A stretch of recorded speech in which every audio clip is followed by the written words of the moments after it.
Allô, allô, c'est bien moi, une fois de plus, Kenjo Mukendi, membre simple de l'UDPS UK, devant vous pour parler un peu de la situation politique que traverse notre pays. Un peu chaotique, mais il y a de l'espoir avec Félix Tshisekedi, le président massivement élu de la République démocratique du Congo. Le Congo, notre pays. Congo, mboka na biso, bomoni t-shirt oyo, ezali t-shirt oyo tosalaki campagne contre le tribalisme. Donc un tribaliste congolais oyo azali tribaliste, c'est un idiot.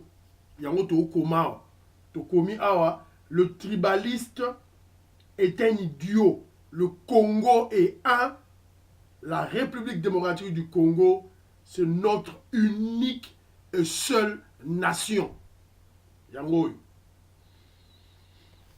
Donc mbote bandeko na chaîne na biso oya UDPS West Yorkshire na sepeli mingi lokwa bozolanda ba numéro na biso précédent. Bon continuer toujours kolanda yango, bo partager yango pe bo s'abonner. Mais avant ko banda na pesa sommaire na pesa mingi mes condoléances na vieux na ngai Godé Katalai. Tu peux perdre moi en aïe à 30 ans, un grand garçon de 30 ans qui est mort subitement à Paris, dans le commissariat, bakanga qui est dans la police, à Koufi, dans Kati, il y a commissariat. Donc nous sommes de cœur avec vous, M. Godé Katalai, na maman Béli, na ba maître Dona, nous sommes dans la Belgique, bota dans les Cameroun, na ba Jet, maman Jet, ma papa Théo, bota dossier wana. Morgan Katalai Nenga Koufi, donc ça nous fait vraiment très mal. Naba sommaire na biso ba titre to lobela mingi to lobela lovement to ko lobela to la nalanda ki interview ya Keita Diang alias Fayulu, le tribaliste oya Lamuka nalanda ki ya sala ki interview na BBC na émission ba obenga Hard Talk to beta li solo nango. Maintenant bandeli mingi na mekana ko pesa conseil na ba membre ba IDP, ya membre ba IDPS. Tokolobela mingi tokolobela pe dossier à parlement oyo ezali na link eza lié na gouvernement. Et puis tokolobela pe voyage ya président de la République na Kisangani. Alors bon mesano nalingi na beta na lobela na lika moko oyo ezoleka entre biso ba membre ya UDPS. Tozali trop pressé. UDPS, c'est le seul mouvement politico-socio-révolutionnaire na Congo. UDPS yango ne muteko libérer mboka. UDPS yango ne muteko pesa développement na mboka na biso. Mouvement mususu ezate. Alors tant que to simbi yango, to simba parti na biso, to simba mouvement wana sur le plan idéologique. Tous ça la opportuniste, tous ça la sentimentalité, tous ça la katia idéologie, conviction politique na biso. Yango nazo senga. Bota lora neti ndeko na biso vice-président na biso ya UDPS a na West Yorkshire. Akima ki kokima. Akimi kokima.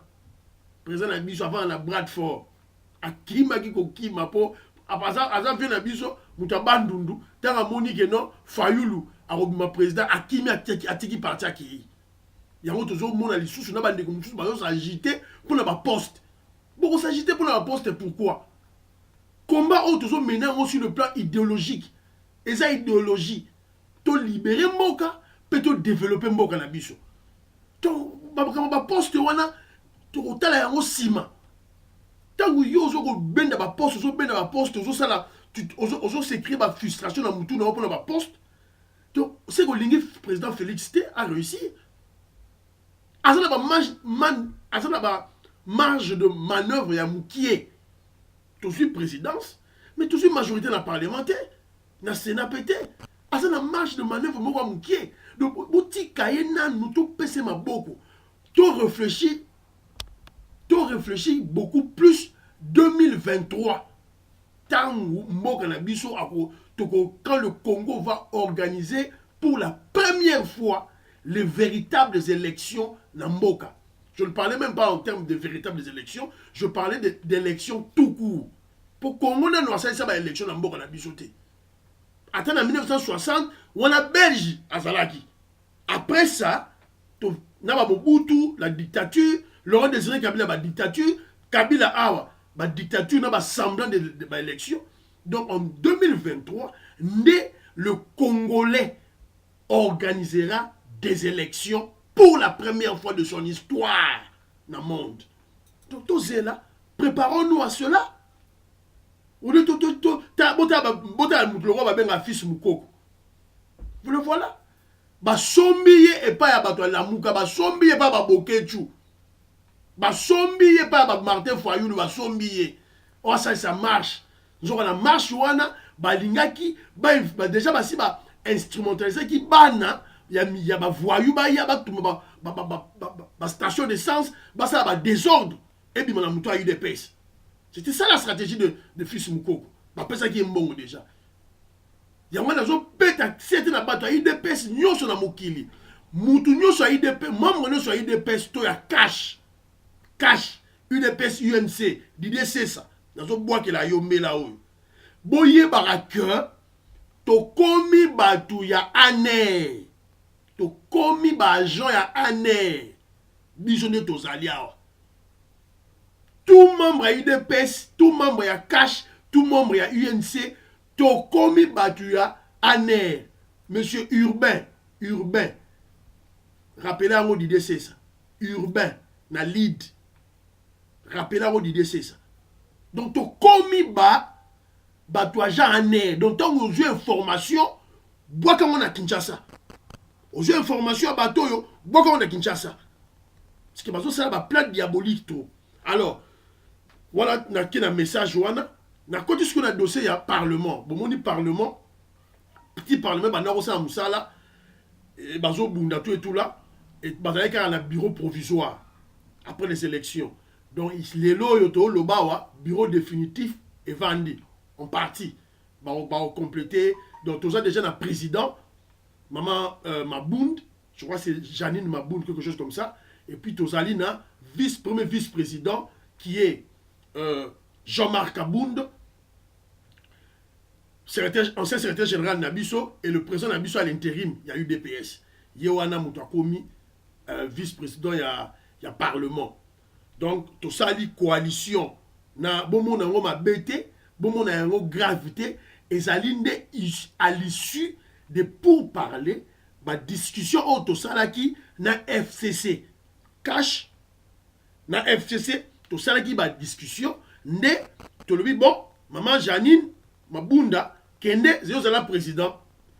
Jean-Marc Abound, c'est la premier vice-président. Évidemment, ils vont compléter na rapporteur, tout et tout, ça la bureau définitif, et ça la complet. Pour, c'est à partir du bureau définitif, ton assemblée au Vanda, le gouvernement, il fait bima. D'ailleurs, dans Kisangani, le président de la République, Félix Tshisekedi, a annoncé déjà que bientôt, il va annoncer le nom du Premier ministre. La spéculation est alliée entre Vital Kamerhe, entre Mouyou, bon, tout et tout là, bon, c'est ma spéculation. Mais la vérité est que le génocidaire rwandais Joseph Kabila a ça renoncé à l'idée il y a Albert Youma. Je vais expliqué dans l'émission précédente qui est Albert Youma. Un ennemi du Congo, un ennemi des Congolais. Donc, à ça déjà, les bandes ont écarté déjà dans ma solo. Donc, espérons que le gouvernement solo, une stratégie, stratégie est simple. Nous avons la constitution, que non, le gouvernement Oyo a travaillé sous l'impulsion du chef de l'État. Et puis, Félix Tshisekedi a signé le ministre de l'Union, code de bonne conduite, avant aux à la nommer. Et puis, c'est le peuple. Peuple, peuple n'a pas mouvement. On ne libère jamais un peuple. Le peuple se libère seul. Donc, on a ne coûte qu'au extrapoler. on ne développe jamais une nation. Une nation se développe. On ne développe jamais une nation. Une nation se développe seule. Donc, Moutoumora Yate, c'est bino que non, Américain, Congolais, développer binoté. Congolais, yo moko mtoko développer mboka na yo. Yo moko mtoko sala mboka oyo, DRC, RDC et l'autre Makasi. Un pays développé. Voilà. Donc, tous allez na coalition, na FCC. Donc, et perturber bino moutouté. Lorsque nous parlons de la coalition entre FCC na cash, c'est-à-dire UDPS, na Kabila, c'est au niveau des structures. Et ça dit coalition, c'est au niveau des structures, c'est au niveau des individus. Ce n'est pas Jean-Marc Aboud na Mabunda, Vandi, Basali Maso na bango, Basali Dil na bango. Non, c'est au niveau des structures. Et puis, et pour la ligne de cette coalition, c'est à l'issue des élections, il y a 30 décembre 2018, il y a un nombre de Tindi Bisso, tout ça la coalition, tout ça idéologie morona bangote, tout ça la conviction politique morona bangote, et ça à l'issue des élections, événements politiques, et Tindi Bisso, tout travailler ensemble. Évidemment, sur l'œil, il y a population, et sur base des textes, il y a constitution. Donc, il y a un travailler dans l'eau. Donc, il faut bien comprendre que ils allaient au niveau des structures coalition. C'est l'erreur que les gens puissent commettre ming. Oh, qu'on l'UDPS qui représente la démocratie et la Kabylie qui représente la dictature. C'est au niveau de structure, pas des individus. Individus, ils sont salimabé. Code de bonne conduite des autres là, constitution des autres là, peuple des autres là, Félix Tshisekedi, le président, ako benganayo mbalamoko. Ako benganayo mbalamoko dans l'équipe gouvernementale. Mbalamoko. Donc on a tout, c'est assuré. Alors, il y a un moni, il y a un peu de solution, et tambola qui n'a pas réseaux sociaux, congolais, azali chaque fois, bazo lia congolais cerveau, bazo rendre congolais abrutis par des gens oyo baza même pas dans le social Congo. Jean-Marc Aboud, batwa cash, bakendaki na ba Congo. Basala ba discussion na batwa FCC. Tant basilisi na temps ya relax, amati punda, azotambo likola punda. Zoba oya Rubewa, zoba un idiot, un tank, un criminel. Azo filmé et il fait un commentaire. Et tout le monde sait que Congolais n'y a qui est Rubewa. Et les lois est commis, si à cela qui a une intention de nuire Jean-Marc Aboud. À ça libre. À ça on a intention de nuire Jean-Marc Aboud. Le comble c'est quoi? Le comble c'est que le Congolais abruti, le Congolais oyo, à un niveau de réflexion à moukier, bakangiye comme Jean-Marc Aboud a mati punda. C'est que pique ça na Kinshasa kuna. Na kanchachi ba mata ba punda wana punda mata biso mata ba punda wana. C'est que pique ça wana. Pour le mata punda comme pouvoir. Ba biso autant za ba mike to mata ba punda. Tu as pouvoir. Tu as qui ba président. Mais il faut arrêter ce genre de trucs hein. Il faut arrêter ces idioties. Hein? Ce qui est roubé royé à vivre na pasi na Rwanda na bango kuna ba pona ye komata punda za pouvoir. Alors vous les Congolais ne tombez pas dans le ridicule. C'est le ridicule. Dossier mora ya busoba kuta idio kuna rola na ngote. Alors conseil mora na repès à lisusu na bateau ya FCC ba Congolais. Bon moni maman Janine Mabunda, présidente ya parlement, asa mungala. Asa rwandaise.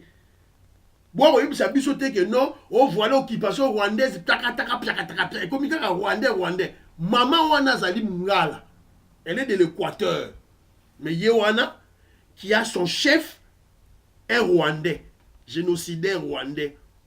Donc, Kabila Bomine Mboka, maman wana ya Mabunda, c'est une intellectuelle.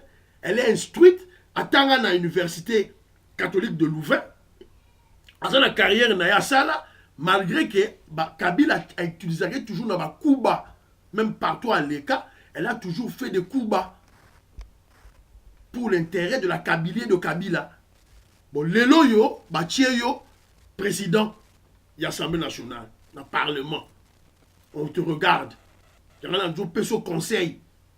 Il y a un conseil. Il y a un Congolais. C'est trop ridicule. Quand le roi est Molière Ndembalemba. Molière Ndembalemba. Hein? Un papa mal éduqué, qui est impoli.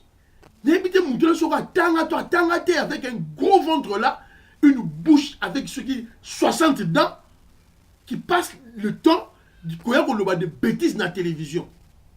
Mais entre-temps, c'est lui qui est du FCC, un kabiliste. Alors qu'il a signé allégeance à un Rwandais génocidaire.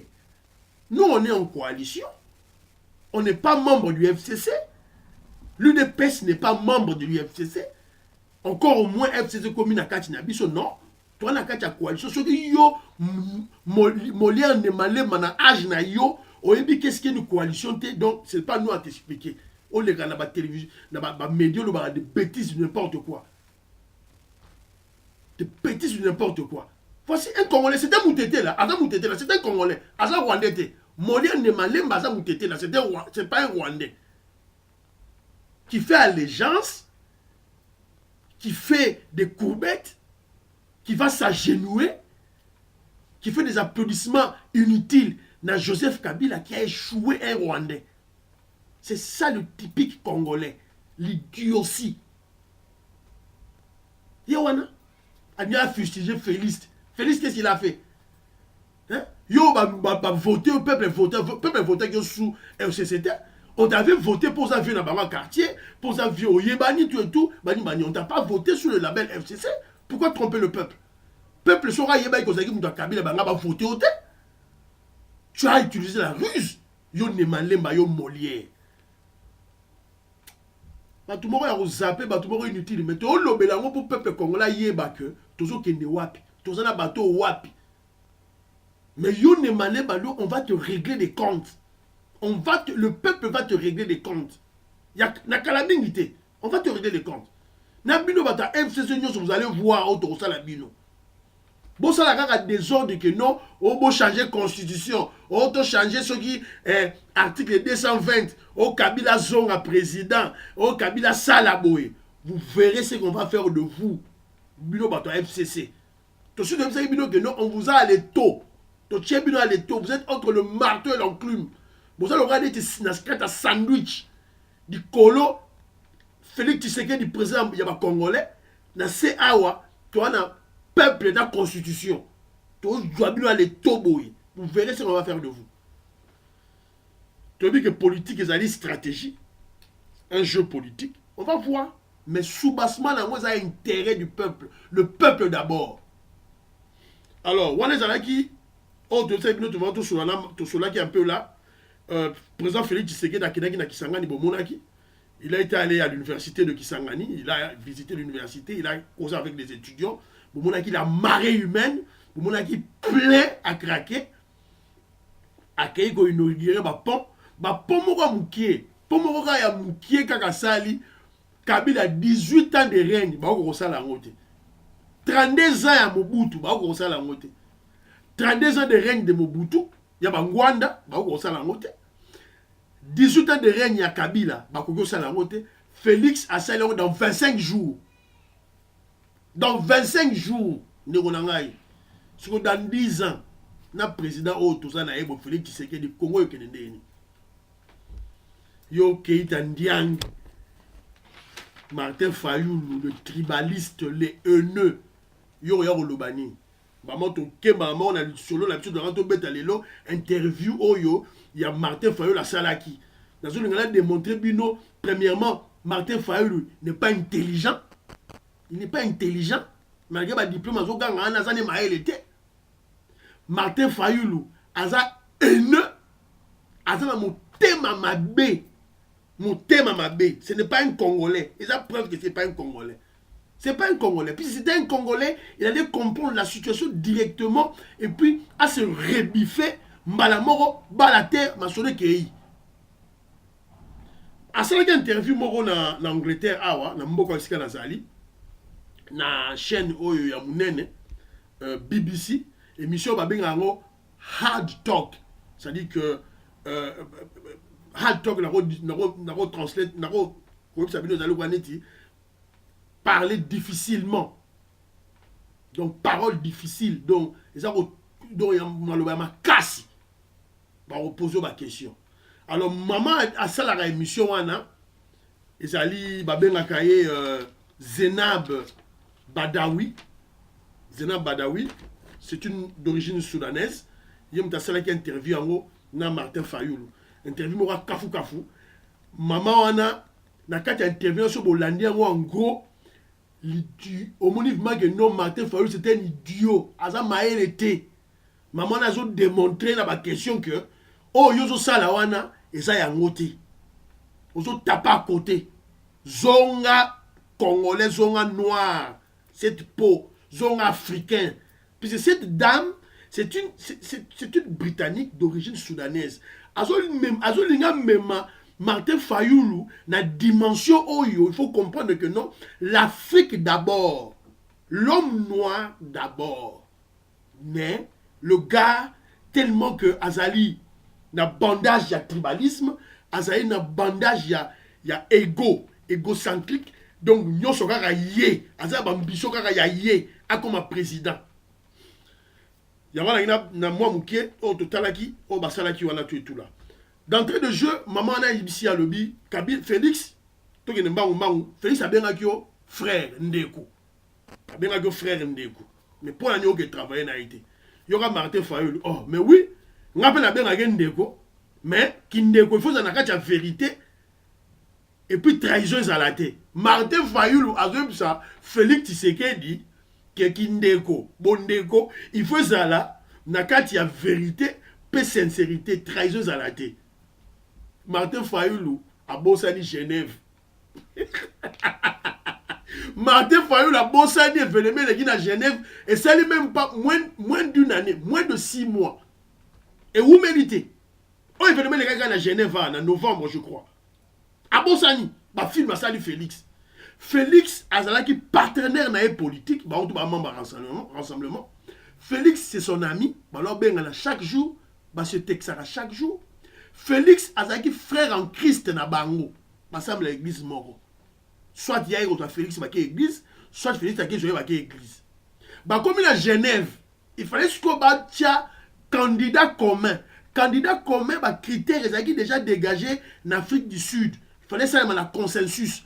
Mais hier Martin Fayoulou, 1 heure avant le vote, a quelque convaincre Félix que token de vote, totika nini consensus peut aussi mater, token de vote. Biso ngai na voter yo, biso to voter yo. Tout le Kwilu, ye Muzitu, Matungulu, na ye ba voter ye. Yangana Félix a abandonné qui objectif na ye ya ba critère au Afrique du Sud. Sikoyo, Martin, 1 heure avant le vote, Félix a baigné Martin Fayoulou. Aïe, bah, est-ce que deal n'a pas moins ça toujours? On vote nga, nga na vote yo. Na comme président na premier ministre. Yo vote nga na vote yo.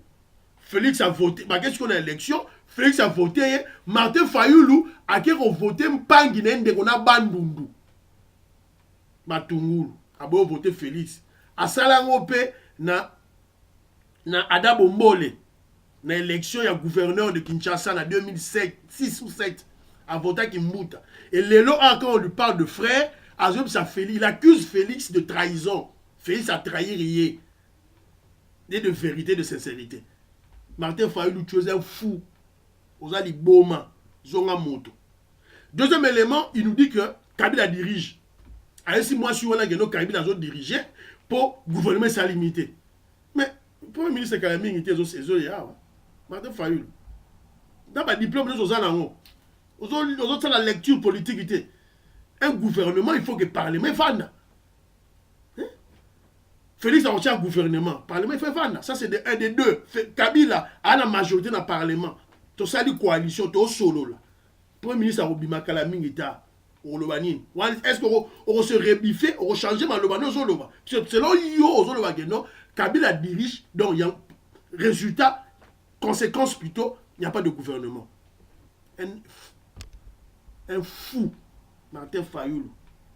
Deuxième élément, maman a expliqué, comment bête ma maman, pour sa maman na BBC que, maman journaliste a expliqué que non, Félix, noma qui est. Abandon bête élection, il a gagné 62%. Maman a expliqué à l'hôpital là, cours conditionnel, ennemi Félix. CNI, ennemi Félix. Union africaine, ennemi Félix. Groupe régional, Ramaphosa, Afrique du Sud, ennemi Félix. États-Unis, ennemi Félix. D'ailleurs, Koutou, secrétaire d'État américain, M. Pompey, a le dit que non. A salué, a félicité Félix, engagement à Félix de lutter contre la corruption et de protéger les libertés fondamentaux, les libertés fondamentales, les droits fondamentaux des gens. Voilà, secrétaire d'État américain, a bête la Félix Maboko, américain, a bête la Félix Maboko. Ce qu'on va boire qu'il y a, Keïtandian, le Sénégalais, Martin Fayoulou, le tribalisme, boire qu'il n'y a pas, maman journaliste, wana. Madame Moro, Keïtandian, oui, alors est-ce que, attendons la faisabilité, attendons la réalité, mon thème à ma baie. Mais quelle réalité tu veux entendre, monsieur Martin Fayoulou, Keïtandian, les Sénégalais, le Camerounais sénégalais, réalité nous avons au monde.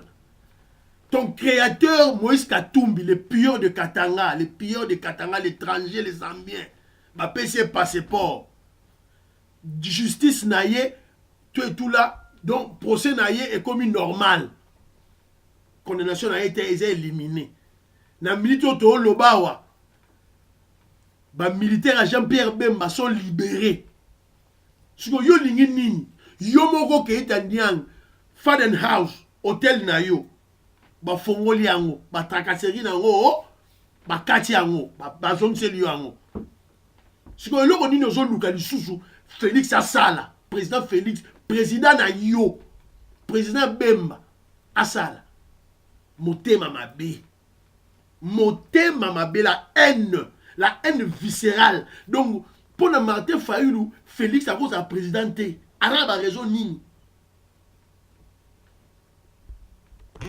Et puis il ajoute qu'il a fait des tours, il y a sali des tours, il y a dans la majorité, 62%. D'ailleurs, il y a sali des tours à Kinshasa après les élections, na Congo Mobima, bon, on a qui va plein. Félix, il y a sali des tours, va plein zate. Mais Martin Fayoulou, on a dit bon, on a moutou yo. Hein? Bakisio ya bato bandundo simbi wana ça t'a dérangé la tête ou comment? Plein au Félix a saï na Katanga. Yo qui Katanga qui ça plein autant di mayote. Le plein que Félix a fait au Katanga, yo ça la ngote. Plein au Félix a saï na Katanga. O tanga kitika na Katanga. Yo o sali ngote. Plein au a saï na Goma. Yo sali ngote. Akena ki sangana sali plein. Yo sali ngote. To moni akena Boma. A sali plein. Tu n'as pas fait ça? Pourquoi les mensonges comme ça, tu viens mentir comme ça, des mensonges grossiers? Pourquoi? Donc, maman, on était dans un talaye. Aujourd'hui, en même temps, on a posé ma question. On a posé ma question avec dédain. Mais ça, c'est quel genre de noir africain? Parce que cette dame, c'est une Soudanaise. Ailleurs, je crois, à l'âge de 3 ans. À Kolia, à Tangia. Donc, elle a un souci Afrique. Azo tala Martin Fayoulou mais oh noir nigno azo me faire voir Martin Fayoulou qui dit que non makambo de sozo loba donc là ba catholique mosengo ambongo ba onyonso ba give up ba tiki masolo ango siko yo zo mona te ko zo perdre de temps et bon les gens à Congo peuple azo liate est-ce que beaucoup vendre te pour que de l'avant et d'ailleurs on a battu Herman Cohen a dit ceci. Ceux qui Martin Fayoulou a créé dans le Congo, qui travailler. Bango tout la mouka, na Félix, bango tout va travailler. On va prendre Kabila les taux. Il y a Herman Cohen. Les a ngaïté. Alors, Babeti solo a voyage à Félix Tshisekedi aux États-Unis. Il y aura Martin Fayoulou. Oh, voyage à Félix Tshisekedi. Moi, c'est là que je poser ma question. Alors, yo loba. Mais Félix Tshisekedi va retourner aux États-Unis. C'est pour la première fois élection na Congo et Salema, en Afrique centrale et Salema. Moutoumora a élu, il y a ma casse. Et puis bah sali ba masolo tout et tout là. Ote Martin Fayulu azo ba moi chez Amabike non. Na nini wana kutu ndenge za na kutu ba simi na ngote ba investisseur ba royate nini tourner à Félix na États-Unis simité et ça que chèque sur échec. Mais maman nazo contredire na ba mot. Maman nazo contredire na ba mot. Maman nazo ko acculer azo expliquer habiter. Ba américain ba ndimi ye. Ba signer ba contrat. Martin va éviter. Mais rien aussi maté tout bon ça OK total là ce que aussi tout la faisabilité mon thème ma bé maman n'a pas posé ma question sur lela si maman le sous maman n'a pas posé ma question qui partout oh yo sur 70% ba bilo sur bon siko et simité olingi siko nini bon olingi nini bon makambuto et simité olingi ni maman n'a fait voyer que même le voyage en Angleterre na France, na Belgique, na États-Unis, diplomatie sali et simbi na ngote. Olingi sikoyo nini? Yora Keita Ndiang. Martin Fayulu le tribaliste. Ene de Balouba. Martin Fayulu nga Balouba te. Ba moro oh non. Nga la moni que tout ça ça ba élection mususu. Tout ça ba élection mususu. Maman va dire, oh, mais yo le bail gagner 70%. Et bon 70% na yo sur to ke nango wana. Ote na mo le ko ane di seigneur sa bois qui ba résultat nyonso. Oh, Kindoki. Oh ça vous logi. Martin Fayulu a dit Kindoki. Martin Fayulu c'était un sorcier. Oh, mais yo le bail qui a gagné 70%. C'est comme ça ba preuve na yo. Si on va refaire ba élection Botanga accord na bango o ba signé qui a Lamuka. Martin Fayulu au pouvoir. Après 2 ans à Ozongsa, Jean-Pierre Bemba na Katumbi. Dans le même scénario. Martin Fayulu tala. Keita Ndiang tala 0. Zonga le 28 0. Azo senga dialogue. Azo senga dialogue non on convoque le dialogue on tout ça la dialogue non ça le dialogue exacté Martin Fayulu dialogue exacté tika ba rêve na ba illusion ça le dialogue exacté to boy dialogue exacté Félix président de la République tout kumba la on est prépare-toi en 2023 comment il a dialogue exacté kedo bina banoko bina kabina tout là Nesiko maman wana a expliqué que yo le nozo bagelo Joseph Kabila a nommé Félix Tshisekedi. Mais ça faute à madame Nabino à Genève bosalaki. To boki na Genève wana ba ego na bino zaki na ego et tout l'égoïsme yonde. Parmi les candidats communs, il fallait bima parmi les leaders. Batangeli ba leader, il fallait ba bima. Batangeli Moïse Katumbi, Jean-Pierre Bemba Félix yote. Abano lo balo akomo tepa maman na nzoka maman sali ba recherche na ndenge na ye ote ngai olobi bo pona ni babite parti no esi des parti à muke yo yebani te UDPS c'est un parti historique vanda ote eza yete eza papa na Etienne Tshisekedi maman a dit oui papa na Etienne Tshisekedi to beta maso na été mais ye aya comme président ya UDPS comment yo ko gagner UDPS. Comment yo Martin Fayulu gagner UDPS? Maman wana ya British journaliste ya émission Hard Talk à Tony Martin Fayulu. Comment yo gagner UDPS? C'est de la folie. Maman wana m'a posé question. Keita Ndiang a Souki. Bota elongina comment le roi zombie. Ba kisi ba auto simbi c'est pas ba muzitu. Si ma na kacha débat ye Martin Fayulu a comme accusé on a Félix en scène le roté on va le danser oh oh Félix va commencer à danser va toujours danser oh mais les danseurs c'est toi Keita Ndiang Martin Fayulu le tribaliste mais le danseur c'est toi au Bossani faut le bien na émission Hard Talk Yo aussi maman on a évité qu'on soit danseur. Tu es un grand danseur. On a besoin, tu as besoin d'un homme politique, toi tu nous amènes la danse. Un fou. Regarde dans soi on a bien aussi que outi. Ce sont des fétiches que tu viens de toucher Bandundu. Des fétiches là, y a un bébé, ça te tourne la tête, tu dois danser. Félix ne danse pas. La danse de Félix, c'est le programme d'urgence de 100 jours. Banzela, ba pont. On a monté. Ba prisonnier politique. Frank Dongo Alibanda. Fayulu, Frank Dongo Alibanda. Dieu me donne Alibanda. Mouyambo, ba Alibanda. Les militaires du MLC, il y a Jean-Pierre ba Alibanda. Zéro. Na meeting na yo ya Sainte-Thérèse. Au programme sur meeting le 28. C'est un meeting na yo. C'est un meeting na yo. Zéro. Zéro mort, zéro blessé, pas de gaz lacrymogène, zéro arrestation. Il y a un danse na biso. Il y a Félix Tshisekedi. Le peuple d'abord. Il y a un victoire. Ce qui m'étonne, c'est quoi? Ce qui m'étonne, c'est que on a un monsieur qui s'appelle Martin Fayulu, qui se prétend être un grand politicien congolais, un intellectuel de tout bord, à tanga, belé. Mais il pose la question ceci, la conclusion. C'est là où dans la conclusion que non, Martin Fayulu, c'est un bourrique. Ils ont posé une question sur le bas. La coalition Félix Tshisekedi Kabila. Est-ce que Kabila va-t-il accepter Félix a réussi, place où il a échoué? Nous devons répondre de yoté, Martin Fayulu, na niveau na ngayo. Il y a niveau je te renvoie à l'histoire sud-africaine de Mandela. Mandela a travaillé avec, Mandela était, après l'élection de 1994, Mandela était le président de la République, Frédéric de Klerk était le vice-président. Chikoyo va vérifier cette information-là. Est-ce que Frédéric Leclerc avait-il empêché à Mandela de faire le succès là où il avait échoué? Là où il tuait les Noirs? Est-ce que Mandela devait échouer? Là où il y avait des répressions, des limitations de liberté, des privations de liberté des Noirs.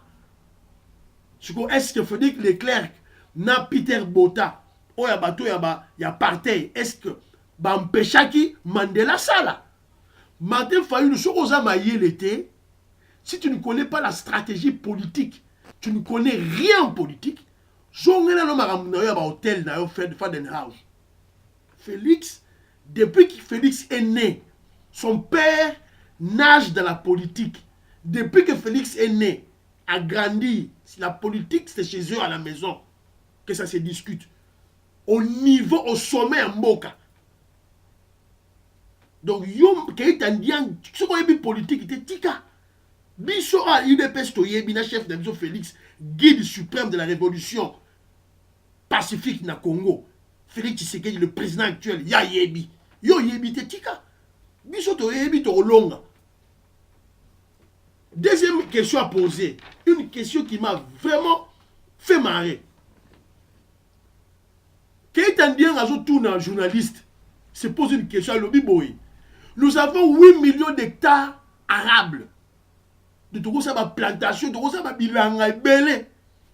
Mais comment se fait-il que notre peuple souffre? Toi, Nanzala, Ebola, Marame belé belé. Azo poser aux journalistes. Mais ce qu'on a bon ça la guerre, Yeke Tandian, c'est un kabiliste. Il est de la Kabylie. Il était député. Oh, il est député, oh, il y a parlement, mandature et autre chose. Il était député dans le système de la Kabylie. Il était député provincial de Kinshasa. Azaki na gouvernement Kimbuta. Il a travaillé dans la Kabila.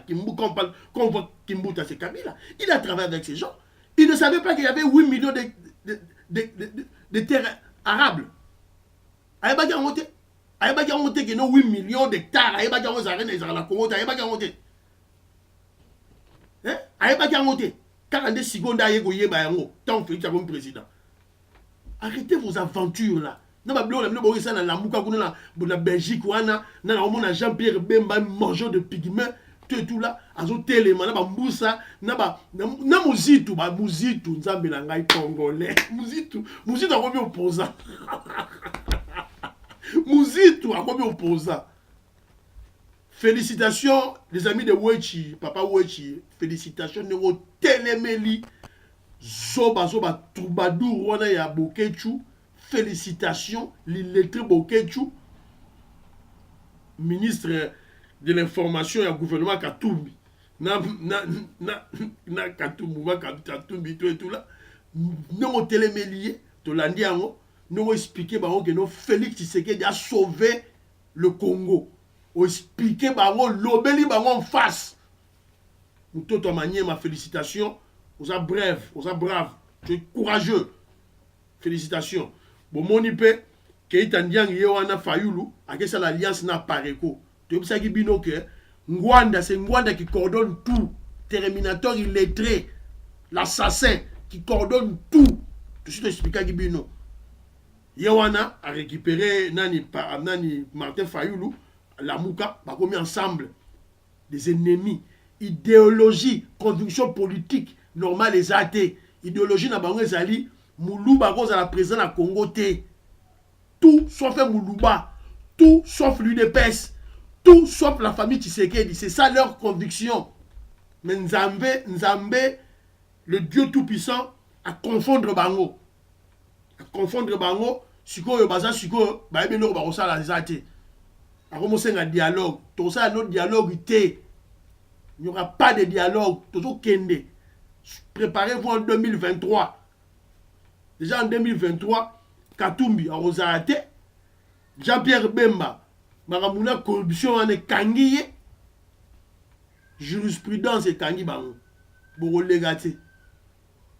Donc, en conclusion, tout ça, on a la président Félix Tshisekedi. Azala très prudent, il travaille avec tous ces gens-là. Toi, là, bazana moté mamabé, asa musala na bangoto et tout là. Ba stratégie là toujours.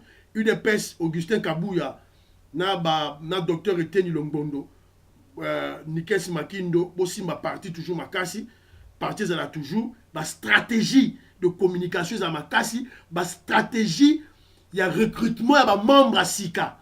Bo eza makasi ba carte, bo bana oteka ba carte. Bon, les gens ont été à carte tout là, besoin de la stratégie bani. Bon, ben la fils Mukoko, chassez-le du parti, bon longo la combo na tout, bon longo la là besoin na été. D'abord, il est maudit. Il a la malédiction de Razarawana. Akena Lamuka. Martin Fayulu, il n'y a pas besoin de la Kinshasa, bon que nous yambaye, bon que nous tout là. Yo nani, tout là Mukoko. Allez, là-bas, ton chef arrive. Ton chef. Martin Fayulu arrive, Félix n'est pas ton chef, il n'est plus ton chef, tu benganyo na UDPS. Vous avez soumis ta UDPS, tu benganyo. Alors, dans le mangu mingi, salutation, bon, mais ça n'a pas de balanda abisso, José, les États-Unis, José Balogi, Mbote, Wana, Dems, Mbote, Saratoga, maître Saratoga, Mbote, Claude Mbingilai, na Toronto, na Canada, Yonde, c'est toi le, nous quoi, Flavie Mbing, Manchester, Yamangai, aujourd'hui au Panzi. Donc Urbain, mon frère Urbain Maleka, en tout cas, merci beaucoup de vous soutenir. Didier Cessa aussi, je vous remercie. JC Zola, le Congo le plus intelligent, le plus sage de lead. JC Zola, le Congo le plus intelligent et le plus sage de lead. Un vrai Mukongo. Ils ont dit le roi Congo Moussou Baza, oh non, ils ont angolais, angolais, oh Mukongo, Baza belé à la leader, et belé, oh Mukongo, Congolais t'es, Mousson, un angolais. Mais JC Zola, c'était un Mukongo, un Congolais 100%. Kati, dans Londres, Moté, Patou Bitumba, dans Maman Leslie, dans France, Paris, Moté, jette, Maman jette. Non, papa Théo, bon soutenir papa Godé Katalai, qui est éprouvé, qui vient de perdre son fils. En tout cas, il faut le soutenir là-bas en France. Président Mbote, innocent, les grands témoins de Jéhovah innocent, Mbote, pasteur Collet, la personne Mbote, pasteur Collet, pasteur Rémi, Pasteur Rémi. Pasteur Rémi. Pasteur Rémi na chapelle tang. Tika olandaka biloko lukuta na babiloko bapage kwa pamba. Ngwanda za mayele te. Ngwanda za ne mayele te. Ngwanda ane mayele te. Bolandaka o perdre bino batan pamba. Ngwanda n'est pas intelligent. Olanda ba Molière, Nemalema Molière, Tata Mobimba, boyen congolais, a que le soutenir na un rwandais. A que soutenir Kabila le rwandais, un congolais. Si Mozola Robeta Mazola pam oh non, IDP c'est dans FCC. Tu es un fou. Pasteur Rémi, arrêtez de suivre ces gens aventuriers. Ce sont des Congolais, on les a à l'œil, FCC.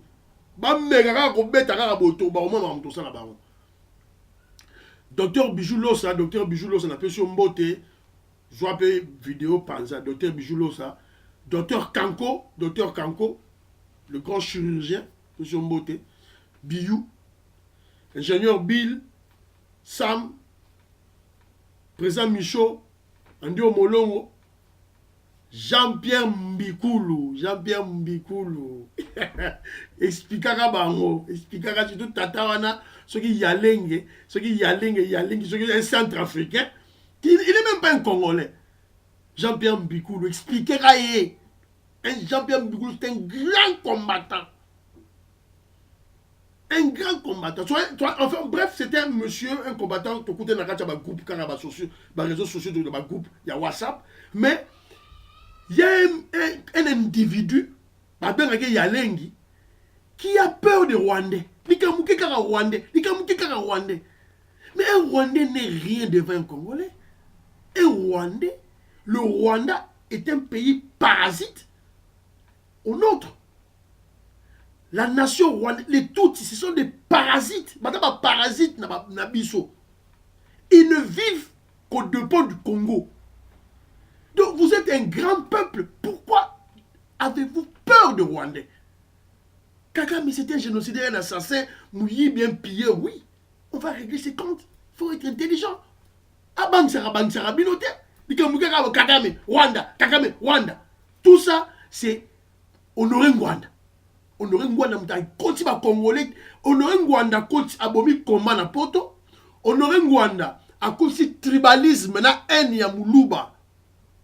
Na poto, honorer Rwanda bomi espoir ya peuple congolais. Honorer Rwanda. Espoir, surtout na ba combattants oh ya ba combattants à la poto. Ils ont perdu espoir. Ils ne connaissent rien. D'ailleurs, ils ne connaissent absolument rien. Rwanda n'a pas bien l'autre côté. Il n'est pas intelligent. Tanga na écouté. Rwanda, c'est explicable déjà. Donc, on a soutiawa. Bande Golanga, à la prochaine. Donc, bon s'habituer, bon s'abonner, bon partager. Ouais. Ok, merci.